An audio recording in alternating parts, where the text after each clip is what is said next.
Today, Radical Ones, it's 2176, and we're taking a journey to Mars with 2001's Ghosts of Mars. It's time to get radical. Ensure all residences are secure with all doors and windows firmly locked and barricaded. They're coming to get you, Barbara. Not people. Brains. They're us. We're them, they're us. Oh my god. You are dead. Yeah, they're dead. They're all messed up. The pain of being dead. Were you bitten? Were you bitten? Did any of the blood get in your mouth? They have overrun us, you know. We're in the minority now. Something like 400,000 to 1 by my calculation. My father always say, when the earth spit out the dead, they will come back to suck the blood from the living. When there is no more room in hell, the dead will walk the earth. It's another one for the fire.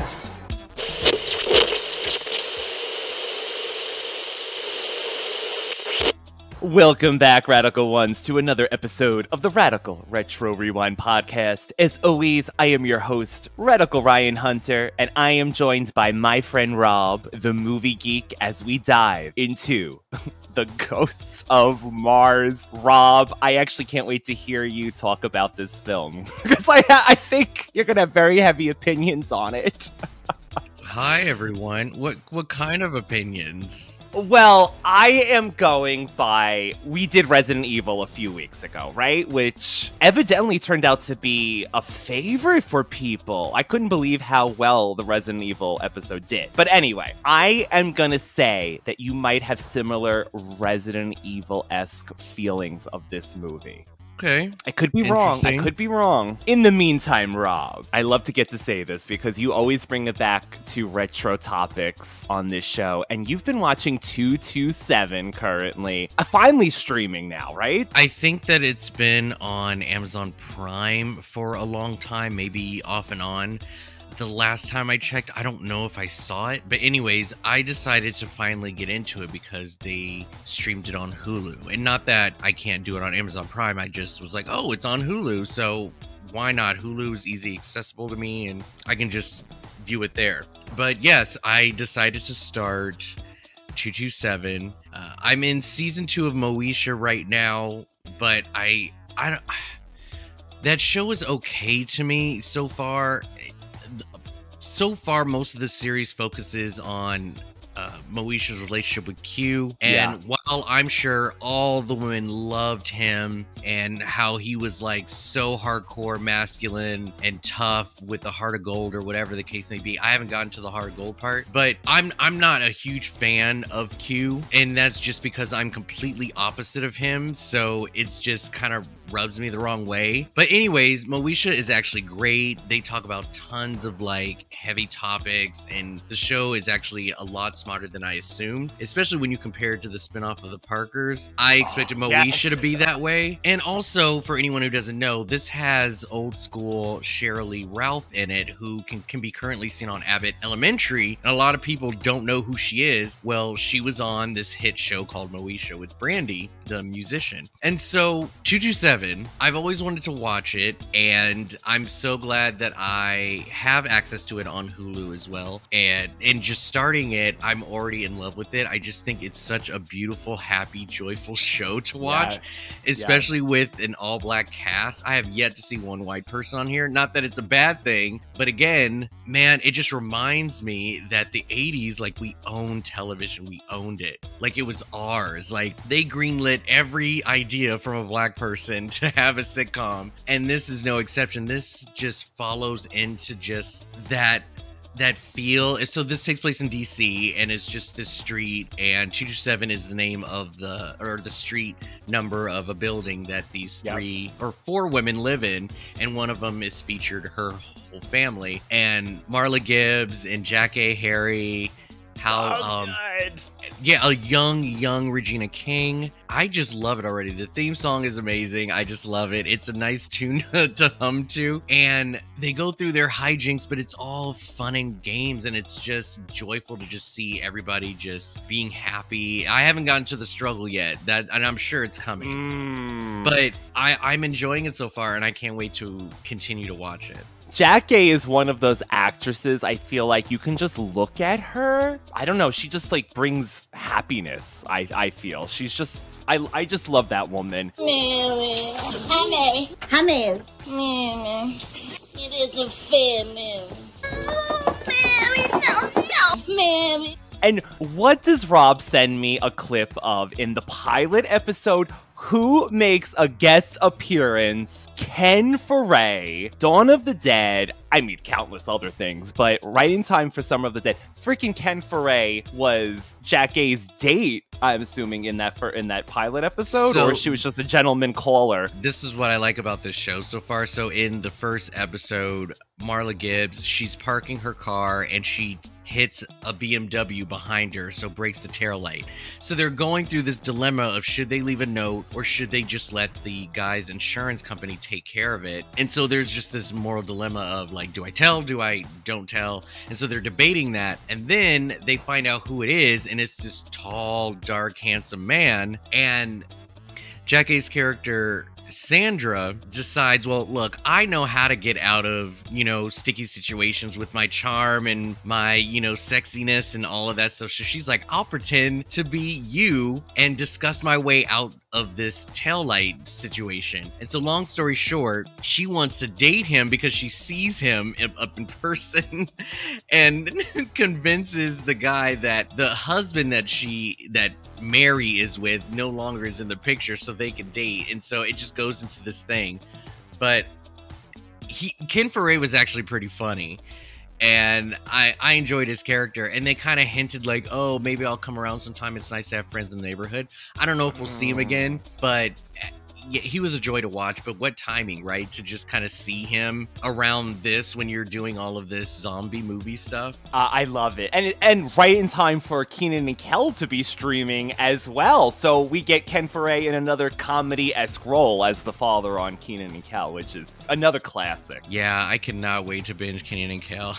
Love that show so much. So speaking of like the retro stuff of it all, 227 has that old classic like set piece where it's just like the front of the street or a living room and you've just got characters popping out of everywhere and they're just kind of like hanging out. The jokes are just so like you can see them a mile away. That whole setup of who are we gonna fix her up with? Hello, and then they just come in, or they just like to set up jokes, and it's just very classic comedy. And so I do recommend this for anyone who has not seen the show, is familiar or recognize any of the characters or actors that are in it, and just for that old school sort of comedic way of like storytelling. I just think it's a fun show. And the character's name is Pearl, I believe. It's Helen Martin's character. Yes. Rob sent me a picture, and because she's usually seen, eavesdropping maybe on the neighborhood, she has a pillow on the windowsill. Yeah, this is how gossipy and nosy this neighbor is. These women are used to just sitting on the porch and talking with each other, but she barely leaves her apartment. She just has this window facing the street, and she is on that windowsill so much she's got a throw pillow on there for her arm so she can lean out and spy and see and talk to everyone and give her little one-liners on everything that's going on. Like, it's that serious. I love it, though. It's that grandmother, that aunt, somebody who is always looking at what's going on outside. Another old school charm of this sitcom. So I know I'm definitely going to be checking out some episodes again. It was supposed to be a routine prisoner transport. Williams was arrested on the suspicion of murdering 6 rail workers. The bodies were hung and decapitated. But here, a million miles from home. Hello? Anybody here? Drop your weapon. I ain't going back. They're about to discover nothing is what it seems. We got a situation here. everybody in the mart's gone inside. What the hell is going on out there? Whatever used to live here, we woke it up. It takes us. I'm talking about a kind of possession. Something's kicking out there. We need us, and we need you. None of us is gonna survive if we don't stick together. Come on. Time to stay alive. From the master of terror. Go! Get out! John Carpenter's Ghosts of Mars. Damn, girl. I like you already.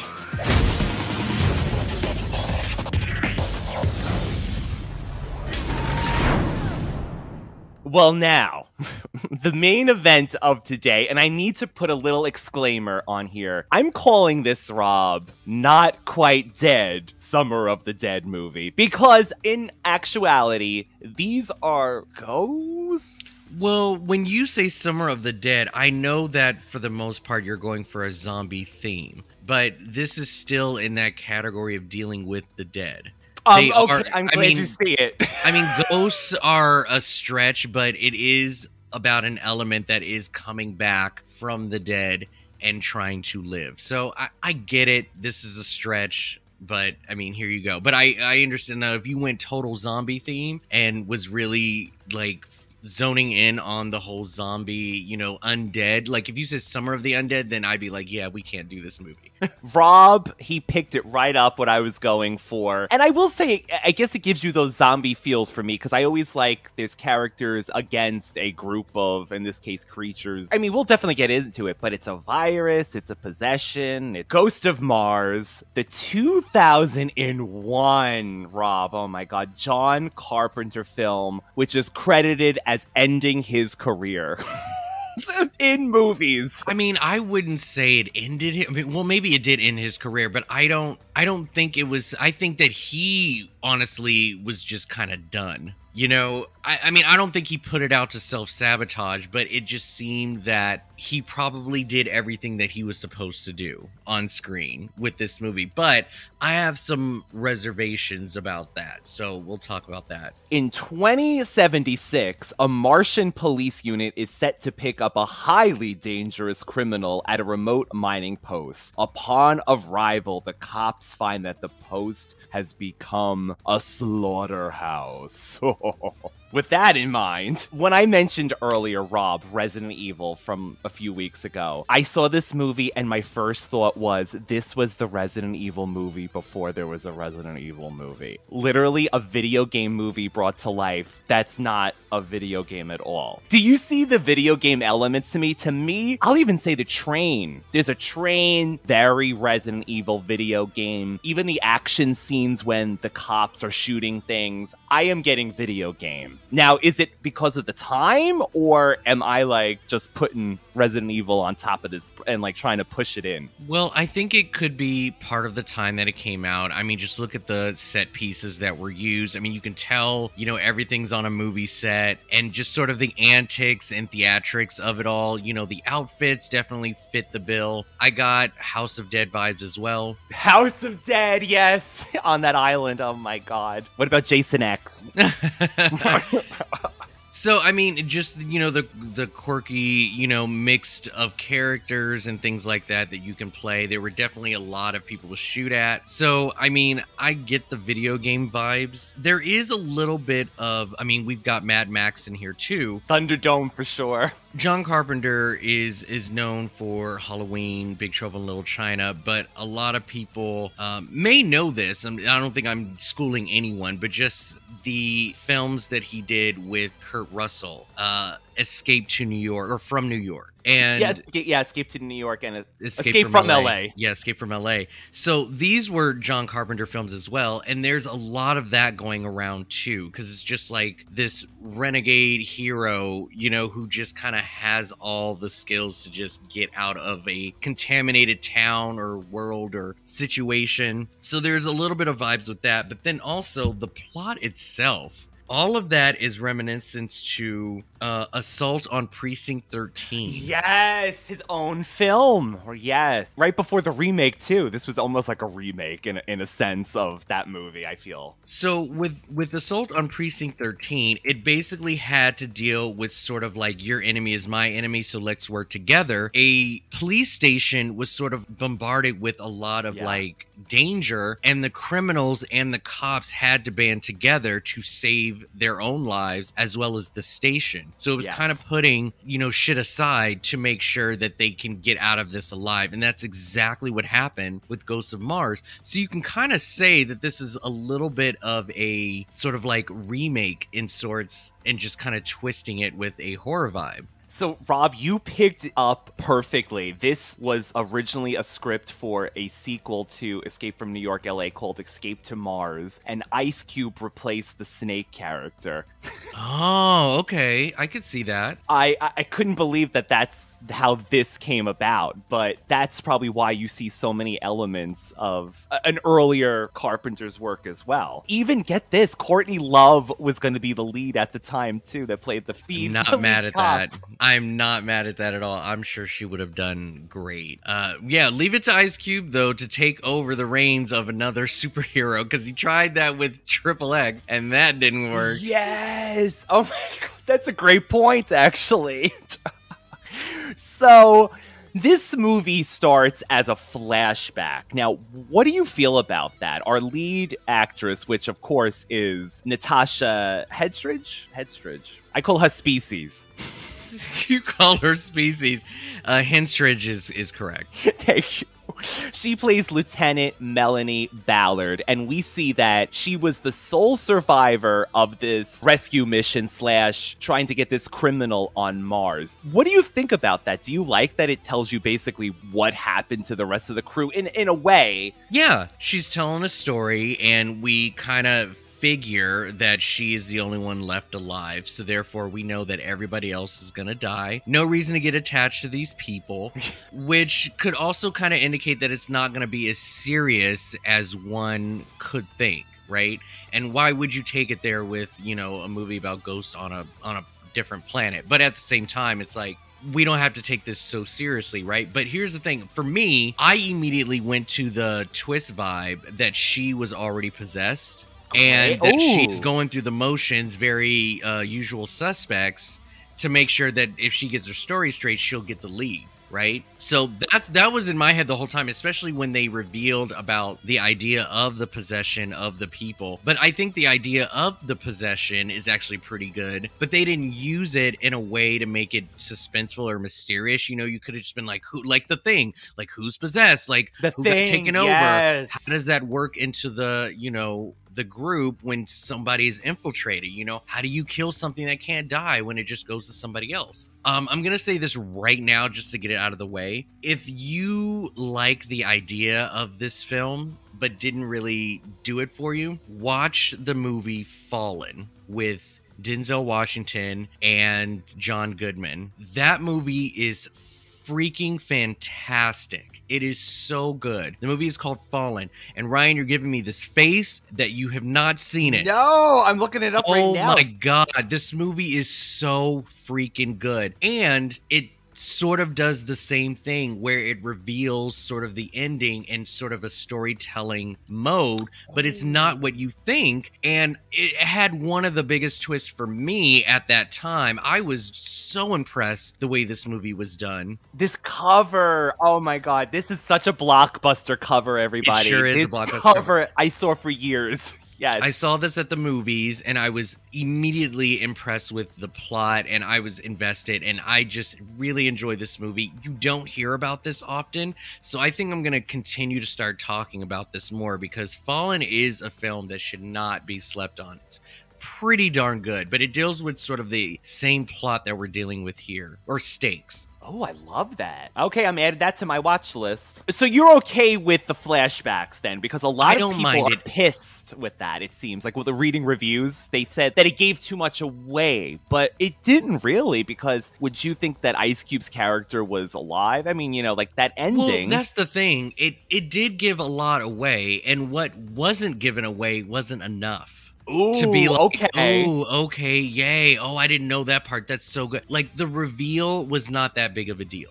It really wasn't. And so I can understand the pushback on this type of storytelling. I mean, yeah, when we are caught up with our storyteller's story, the things that happened after that didn't really seem to have made a difference because we didn't even get to see the action that was happening outside. We were just told that it's not over, you know, sorry, spoiler alert, but it'd be different if this story had ended in the middle of the film and then you had to deal with the outcome because we are set up with what we are dealing with. Leaving it to the end and just be like, oh, here's part 2, and that's not enough. That's not enough. So I can understand that reveal. But it didn't take me out of the movie. I just watched it and had my theory in my head and just went along with it. I gotta say, though, once we get to Mars, and again, it is this team of special force of police that are going to get this Desolation Williams, which is the Ice Cube character. And when this team gets to Mars, I think this set is fantastic. I would say it's simple in this fact that it's a,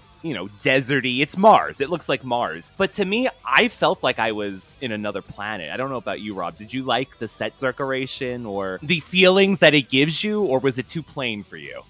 As far as the sets, I didn't mind it. I mean, I knew what I was getting myself into, and it's really hard for me to kind of go back and compare something a little older than what I'm watching now and just kind of letting all of that stuff go. I had no expectations with this movie. I just knew it wasn't something that I would not choose to watch because it just looks super cheesy. Well, it is. It is a very cheesy movie. And I will give it, acting is a little questionable, too, in some places. The script is atrocious to me, but I don't think the sets are up to Carpenter's standards. That's all that I'll say about that. I think that he is clearly done better and could have done better, so I don't know what was going on. I do have a theory about that, though. So yeah, the dialogue was pretty bad, in my opinion. There was definitely camp in this. And the special effects, I think that they hold, I don't know, the prosthetic effects, all of the makeup of the ghosts,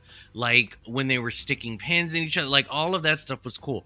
The special effects, though, were not held up very well. The CGI and the computer, none of that, I did not like that at all. So dated. But here's the thing. Dated. John Carpenter was doing this on purpose. He felt that he wanted to give like a fun tongue-in-cheek movie. Yeah. And didn't really understand why people took a plot about ghosts on a Mars planet so seriously. He thought that everybody would eat it up as such. And, you know, this campy Western-like movie, just kind of like Big Trouble in Little China, it was meant to be looked at, not necessarily laughed at, but laughed with. And he just kind of read the room wrong, unfortunately. But this was his intention. What you're seeing was supposed to be fun and not so serious. Do you think the actors didn't know either which way to play it? There's some, I feel like they're really going for it acting, maybe like they really think this is a serious take. And then others, I think, kind of get the idea that it's tongue-in-cheek. I think maybe that's what really But I mean, that's also the responsibility of the director to kind of tell them, like, have fun with this. We're not supposed to be so serious about it.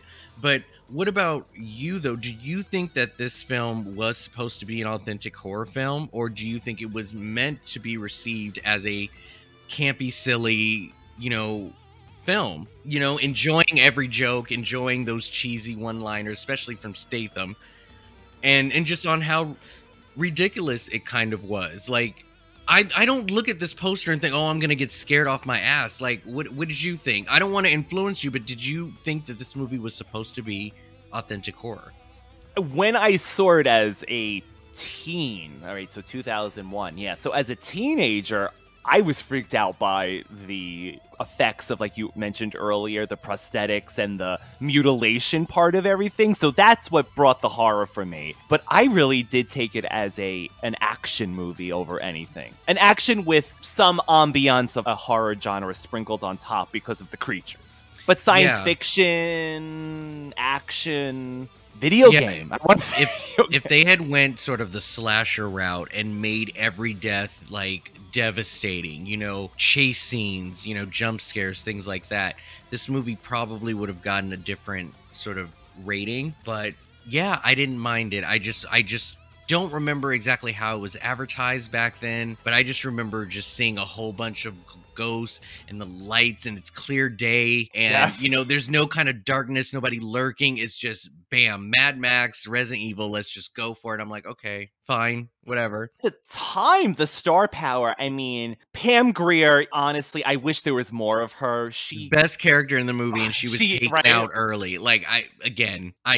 don't know what they were trying to do with this film. It seems like Pam Grier really, I think, gave it a authenticity to it at that point. I think she really was, to me, like you said, the best part of this movie. Because Jason Statham wasn't even a name at this point. I remember seeing him and going, oh, who's this? But he was nothing. Man, the man with, like, I just don't trust a Statham with hair. I just, like...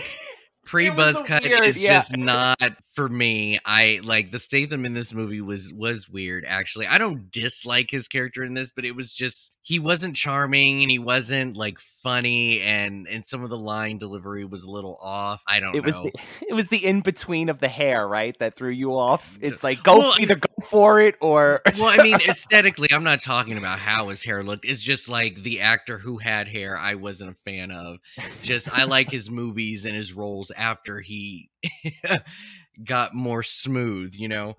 To Pam Grier, though, I love that her character was gay. There's this specific line in the movie where she's coming onto her sergeant, which was weird. But, you know, I guess when you are living or working in close quarters and stuff like that, I love this line. She goes to Natasha Henstridge, I need you straight, you know, like focused and on the game. And she goes, I am as straight as they come. And then Pam Grier goes, such a shame. And I was just like, oh, she's a gay, and I love it. She tried to come on to Natasha. What do you think of Sergeant Jericho? I mean, I was hoping we'd get a good solid woman we could count on. I don't know. Guess we'll see. Well, I need you straight, Melanie. About that, Commander. As straight as they come. Such a shame. Was Natasha like the hottest thing in Mars, you know, after all of this apocalyptic stuff? Because Jason Statham thought so. Yeah, everybody was coming on to this woman. I was like, okay, she must be the hot ticket. But I love that Pam Grier was totally gay, played it off so well. She was clear about her convictions. She was a ball buster and she was a boss. And yeah, they kind of took her too early. Even Clea DuVall came off, and again, this sounds terrible. Maybe this is because of her real life, but she came off, I felt like a queer-esque character as well. Some people can't hide it, to be honest. I'll just put it that way. Not a bad thing, but Ice Cube even calls her a derogatory term for a lesbian at one point. Well, you gotta also imagine, you know, most of her roles, she's not really seen hitting on men or whatever. Like when you watch The Faculty, I honestly can't remember if I was weirded out by it the way she did it. I actually felt the connection between her and Sean Hannity. So okay.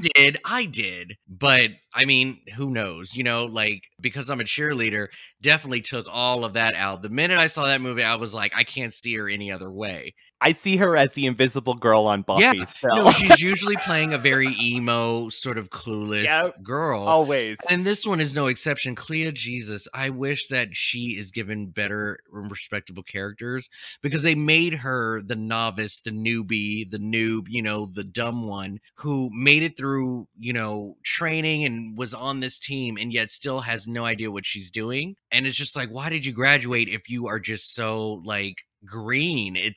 I don't know.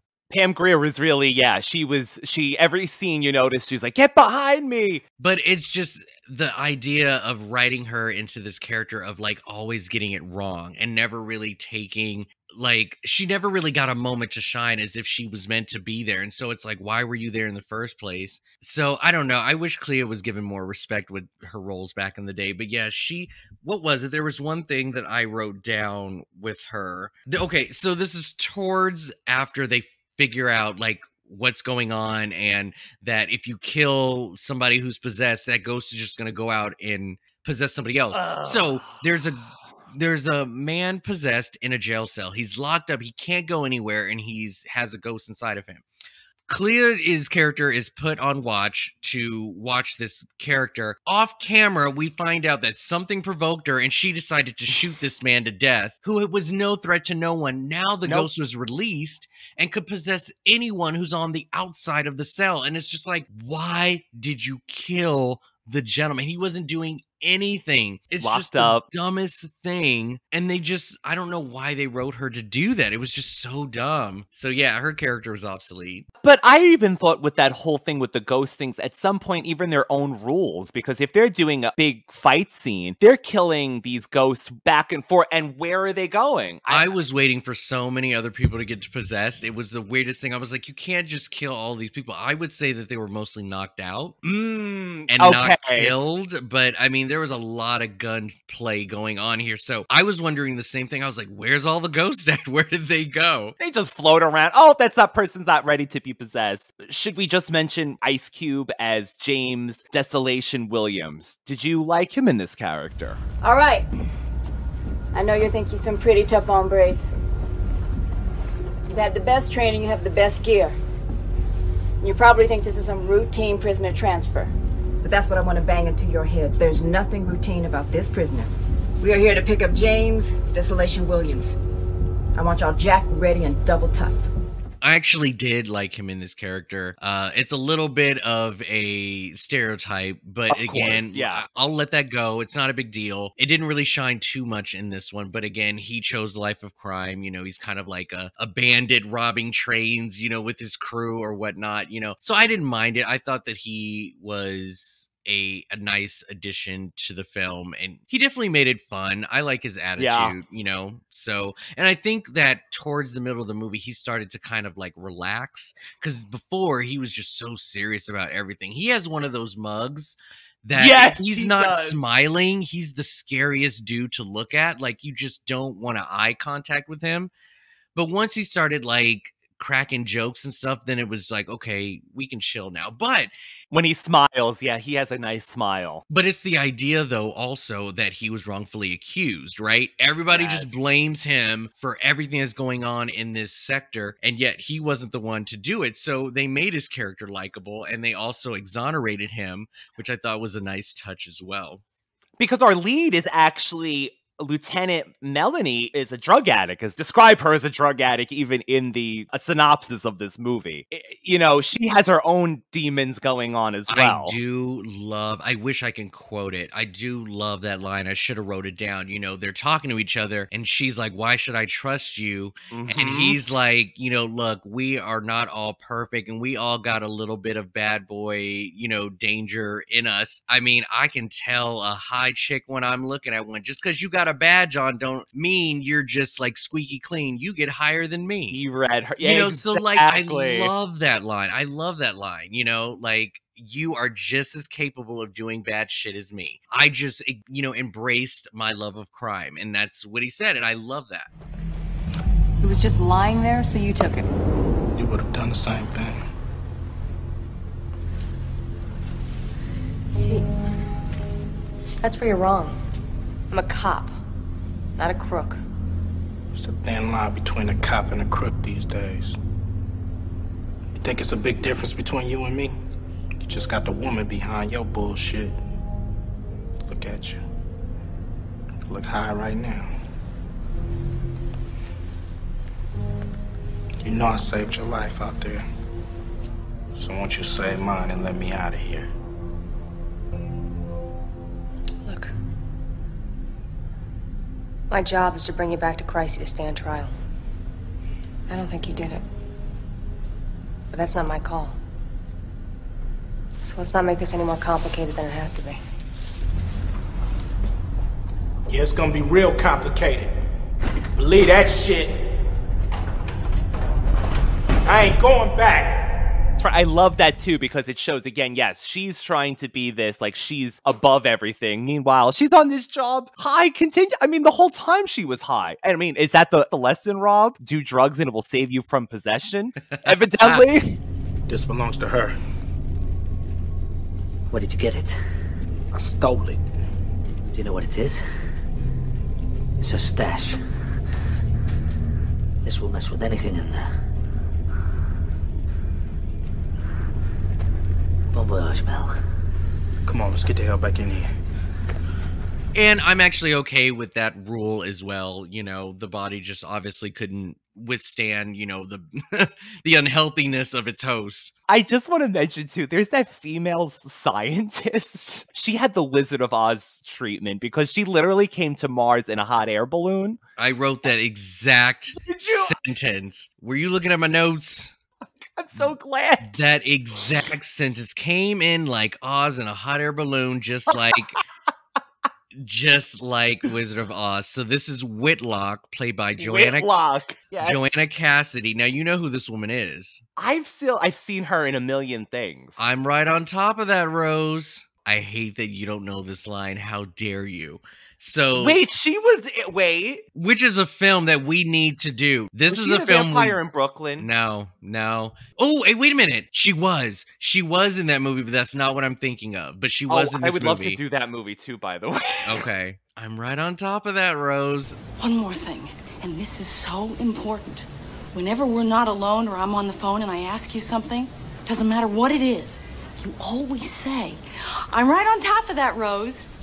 Okay? She didn't say it. This was said to her. It's the most famous line of this movie, and she is known for being Rose and just being that boss, and she's hilarious. But anytime I see Joanna Cassidy, this is what I think of her. In fact, I actually did a tribute Instagram post, and she actually liked it. I loved it. How dare you? I'm just going to tell you. So this is Christina Applegate. Don't tell mom the babysitter's dead. Oh my God in heaven. And she was her boss. And the whole thing is like, when they're on a business call, you have to act like you're busy. And so anytime she needs to play boss to Christina Applegate, she goes, "Where is the QED report?" And that's the other famous line, QED report. She is always supposed to say, "I'm right on top of that, Rose." And that is it. So she was like the best fucking boss ever. I just loved her in this role. She was so good. But yeah, that is Joanna Cassidy. I didn't even think of Don't Tell Mom the Babysitter's Dead. We need to do that like stat. You want to talk? Yeah, that movie is so good. Like a double feature of that and Babysitting. The double feature. Yeah, I actually used to watch those two movies together all the time. And plus it shares an actor in between both of them. He took on two roles that had to do with babysitting. Yeah, she's known for that. But yes, I said the same thing. And she seemed to kind of know everything that was going on or whatnot. She played it, though. She didn't give them any information until later on. She was in the front of the people in the prison cell, just kind of... Oh, yeah. And can we talk about her storytelling? So we get a flashback of how these ghosts came to be. What in the actual... These ghosts were locked in a tomb that was sealed off by some kind of inscription. All this woman had to do was put her hand on it and the seal broke. What kind of lock system is this? This was ridiculous. Why was it so? Broken? She didn't say an incantation. She didn't use any. She just literally touched it. The thing came down and all the ghosts were released. I was like, what kind of system is this? It was the weirdest thing. Not even like Rita Repulsa, space dumpster opening, nothing. All it needed was a human touch, Rob. That's all it needed. Shocked. It was me. I opened Pandora's box. I let him out. So all of this happened because of her just exploring and discovering this thing and then putting her hand on the wall. Like I was like, no, this is stupid. But I agree. They should have just said that basically Mars had this and it just happened to come out. And this whole, I don't know, this putting my hand on this relic and it opens. That's one of the parts I did dislike, if anything. Well, what do you think about the ghosts themselves? I thought the ghosts were cool. I mean, I think there were too many of them. I wish that some of them, except for the leader, was featured more on just having like a unique characteristic to just kind of watch for them. You know, like, oh, there's that one ghost, you know, she or he is going to be. There was just way too many. But I enjoyed the idea of like when they get possessed, they sort of get into this mode of self-mutilation and they make their bodies very unique to how they used to be back in the day. And I enjoyed all of that. I thought the ghosts were cool. cool. There was just too many of them. Big Daddy Ghost was the name of this. I could have went my whole life without knowing that the character was just called Big Daddy Ghost. But he was freaky to me, honestly. Very freaky, yes. I agree. Now, this is a criticism. People do not like the whole him screaming in the alien language, but he's not going to speak English. What do you want the ghost of Mars to speak?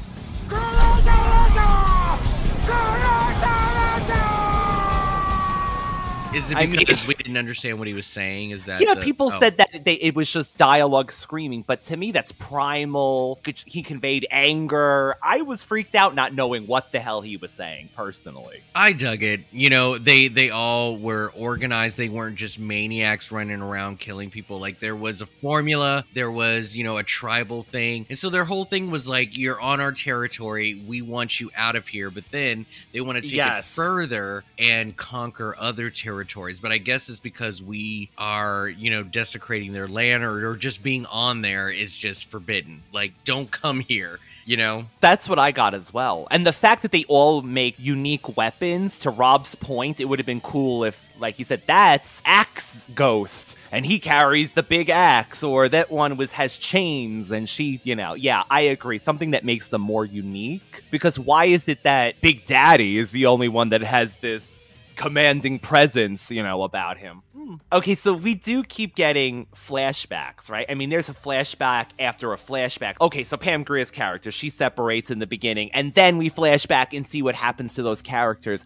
I personally, Rob, didn't dislike that, but it wasn't. I don't know, that unique way of storytelling in this particular movie. It didn't really make a difference to me. So I was like, okay, if that's what you want to do, because the whole suspense about Pam Grier, it wasn't like the camera approached her face on and we didn't know what happened. She just ran after a guy and then all of a sudden just didn't disappear until her reveal. And so that to me is something that doesn't really warrant a flashback unless it explains why something was left on the ground or whatever the case. If there were traces of her like possibly being dead and then there's this reveal, but either way, it didn't really make a difference to me. So I don't necessarily have a big opinion about it. And why did they film it like that? Because they zoom in after they show this ghost putting Jason Statham's characters watching this ghost put Pam Grier's character's head on a pike, right? But then the next cut is zoomed in on Pam Grier's head that looks like she's probably really there, and they zoom out to see that she's beheaded. They should have just opposite done it that way and made it more mysterious, because we know clearly she's going to be a head there if we just saw them put the damn head on it. We know she's not alive. The other thing is that there are flashbacks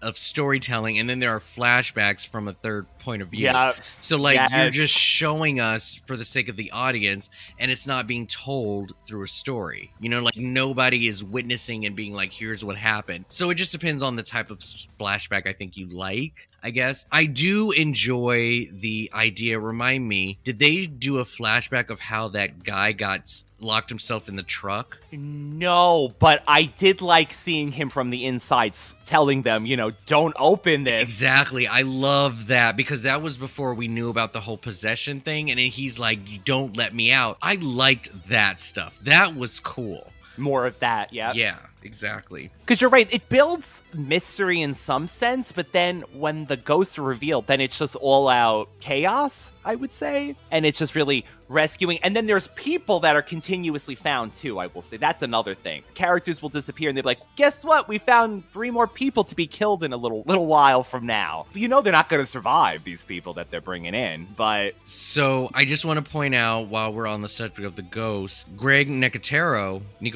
did the makeup for this. Oh, and that's something that I didn't know. I thought that was pretty cool. There we go. There's more zombie connections we get in there. Yeah. And I want to talk about the cameos that we got in this. First off, Robert Carradine. Yes. What the hell was that? I thought that was so cool to see him right in the beginning and then right at the end. I had no idea he was in this movie. I wondered why he even did it, but he was in it, and it was cool to see him. So in Ice Cube's group, what was his name? Desolation is Ice Cube's name in the movie. Desolation's crew. Yes, so the Uno Dos Tres. So Uno, I know you recognize Uno. Dwayne Davis. Yes. Is the actor's name. And everybody, A Nightmare on Elm Street. The Dream Master? Yes. I believe he was in Dream Master. Yes. No. Yeah, Dream Master, Dream War? Part 4. Part 4. Part 4. He played a jock in that, as well as the jock in Beetlejuice. So my God, yes! You have to recognize him by his voice, but the makeup is spot on. You can see his face. He's part of that football team that crashed, and they were all bloodied and zombie-like. He was a part of that crew. But I know you know him from our previous review we did a while back. Speaking of last summer, he was in Summer School, the one who was locked in the bathroom the whole time. And he passed, by the way. He was the smartest character out of Mr. Shoop's whole class. Yeah. But yeah, so he's been in a lot of stuff. This movie is probably the most that I've ever heard him speak in my life. Very true. Because in Summer School, he literally asked for the bathroom, and that was his scene, basically. Yeah. Nightmare 4. Damn. This character was brought in just to set up, okay, we have more people to fight with us. Oh, let's kill them. Now, this was also, he was Ice Cube's brother, it turned out to be as well, which was kind of just shooed in at the last minute, I feel like. Yeah, well, it gave Desolation more sympathy. You know, like, we like him now, so let's give him more reason to sort of be on his side and make sure that he makes it out alive. You know, he lost family instead of just a crew. So, sympathy card. I was rooting for him at this point anyway, so I was ready to have him and Natasha get together. I'm always trying to ship these men and women together in these movies. I want Fran and Peter to get together. I don't know. I actually didn't like Natasha's character too much, honestly. I mean, she was okay. Yeah, but I don't know if that's due to the actress or the character. I honestly didn't really care for her character either, so. She played, to me, it was just, I'm going to be a tough cop, and I'm just going to do that one note, and and also, I guess, the drugs. And her little dispenser, she had a necklace that dispensed, like, mints. Yeah, it's very Cruel Intentions, so, yeah, I love that. No, I thought that she was a tough woman in this, and I could definitely see her in more action films. I didn't dislike, it's just I didn't really care for her character, so. I mean, I didn't want her. At the end, I was like, okay, I'm ready to see the sequel that you all set up. Like Rob said, we didn't get to see any of this sequel. Ice Cube ends up rescuing her character after. So this is the only moment. The end of the movie is the only moment that takes place in the present during this movie. Yeah, it's clear, you know, they tried to stop it from leaving the actual sector from the train and all of that, but it seems that they all still made it over to this side, and so he broke her out and was like, let's team up and take care of these bitches. All we want to do is kick ass. And the cherry on top is that Desolation looks at the camera. I was like, no, he did not. Just look at the camera.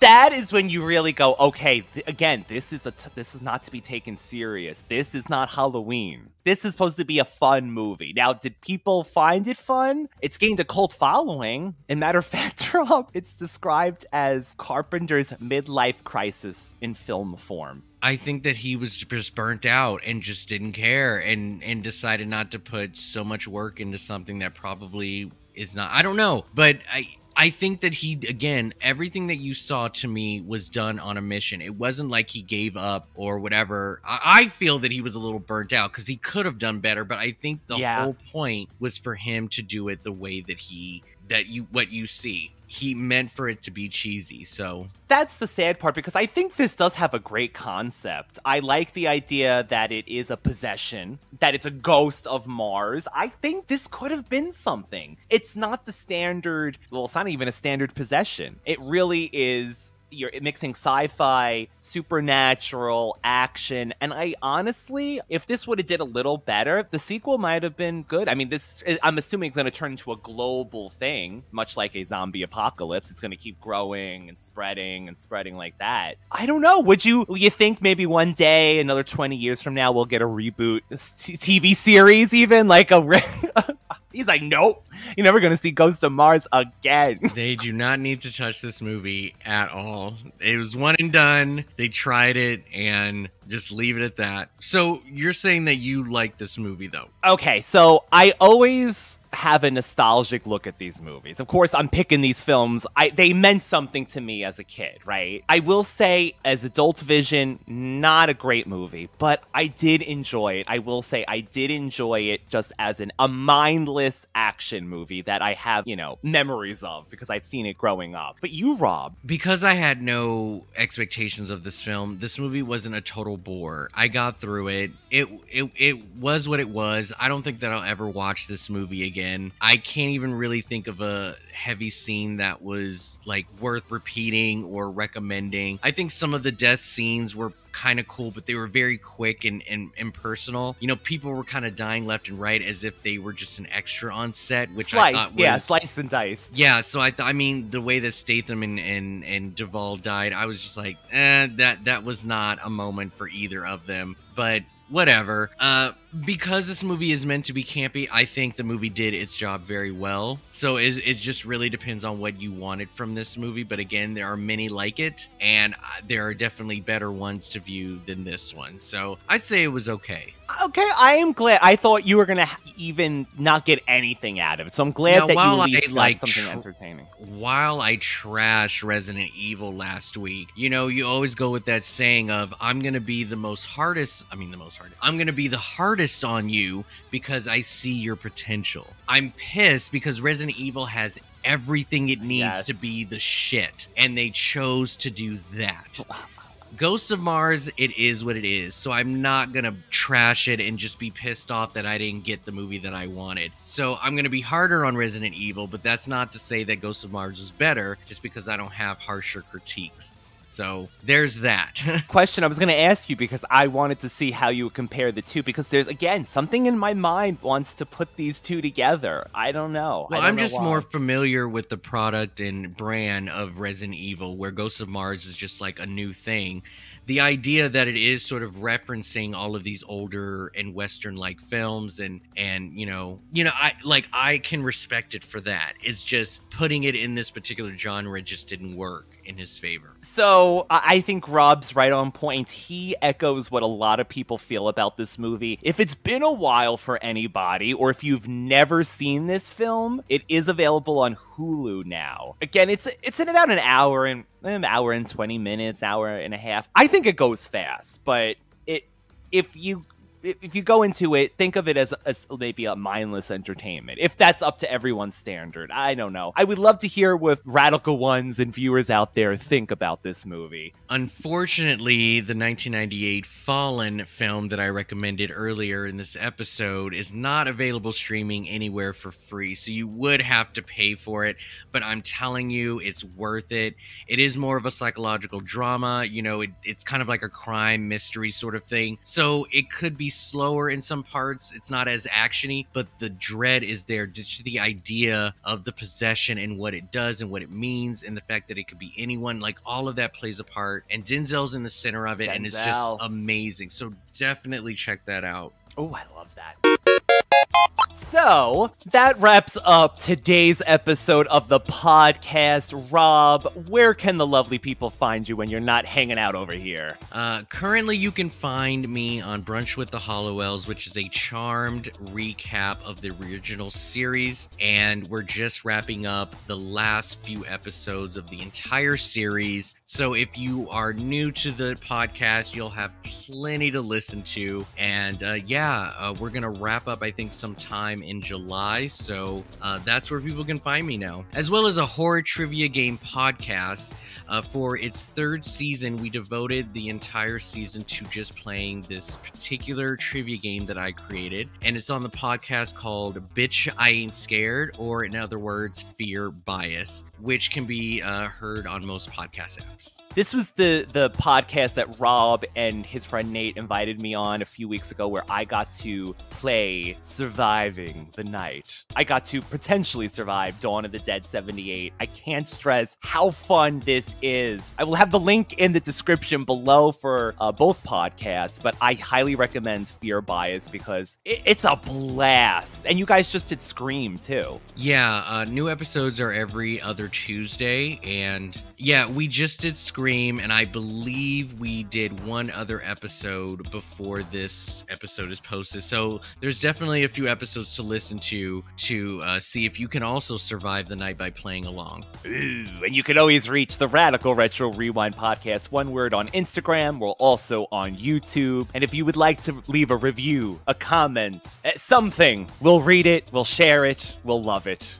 Thank you again, Radical Ones, for being here. Thank you so much to Rob, our wonderful co-host. And tune in next time as we continue the Summer of the Dead. Goodbye, everybody. Bye. Here we go. Party time.